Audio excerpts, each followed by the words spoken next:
tunamwambia kama banasubutu hata sehemu nyingine tutabashika sasa, na wataona sasa, bataona.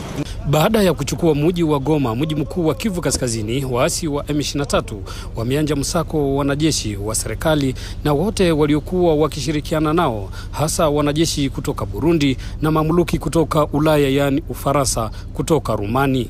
Hivi sasa tunapatikana katika mji wa Goma kwenye mpaka wa Rwanda na Jamhuri ya Kidemokrasia ya Kongo.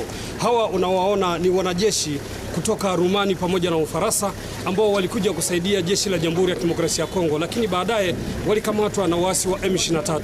Waasi wa M23 wameruhusu wanajeshi hawa kurudi nyumbani. Willy Ngoma, msemaji wa waasi wa M23, anasema kwa nini wameruhusu wanajeshi hawa kurudi.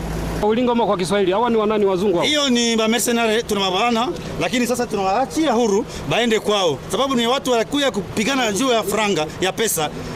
Na biko saa tu na Bujinga tu, saa Bujinga ya Tshisekedi alibakamata banajua kuua Wakongomani, ndio maana tulibakamata, tulibarudisha kwa hapo juu tunajua droit humanitaire international, tunabaacha tu baende. Kwa nini mnawaacha waende wasio wafungwa wa kivita?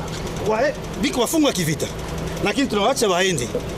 Na tumwambia kama banasubutu hata sehemu nyingine tutabashika sasa, na wataona sasa, bataona. Lakini hata hivyo tumezunguka mitaani ambako kumekuwa shida ya umeme na ukosefu wa maji. Sisi wananchi tunahitaji vita iishe kupitia mazungumzo, kwa sababu tunateseka sana. Mtusaidie sana nyinyi watu wa kupeleka habari. Tutaendelea na kuishi katika hali kama na hii. Karibuni miaka 3 hii vita iko. Sasa taifa inateseka, watu wanakufa, watu wanahangaika. Tunaomba watu waketi kwa meza moja, wafanye mazungumzo, vita iishe.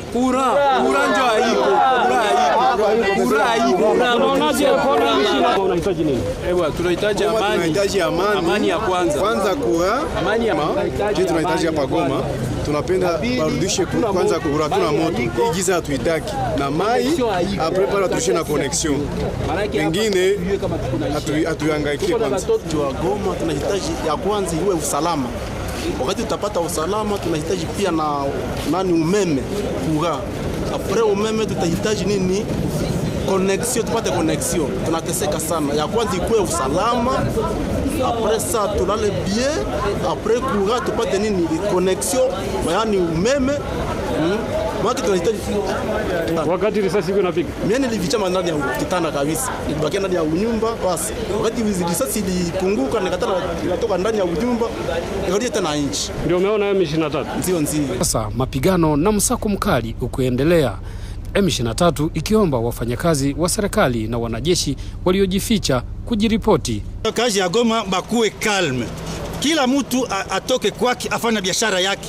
Afanya biashara vizuri sana, kila activite irudie. Na dakika kidogo wakubwa ya chama batawaelezea maneno ya mai, kuhusu maji na kuhusu umeme. Wakubwa ya chama batawaelezea hiyo bwana. Lakini hivi sasa tunapatikana kwenye mpaka wa Rwanda na Jamhuri ya Kidemokrasia ya Kongo, lakini kwenye ardhi ya Kongo. Hawa ni wanajeshi wa kulinda amani wa Umoja wa Mataifa ambao wamekuja kushinikiza mamluki kutoka nchi za Rumani pamoja na Ulaya waliokuwa wakisaidia jeshi la Jamhuri ya Kidemokrasia ya Kongo FARDC.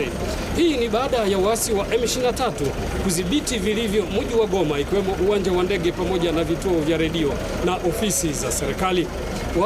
Katika maeneo ya kaskazini bado wanajeshi wa serikali ambao wamekataa kusalimisha silaha zao wakiwa huko pamoja na wapiganaji wa Zalendo katika maeneo ya Turunga, lakini waasi wa M23 wanasema kwamba wanashughulikia swala hili la usalama. Kikosi hiki cha waasi wa M23 hivi sasa kimedhibiti baadhi ya maeneo ikiwemo mpaka wa Rwanda na Jamhuri ya Kidemokrasia ya Kongo pamoja na maeneo ya ziwa, yani bandari. Oser Malivika, Sauti ya Amerika, Goma.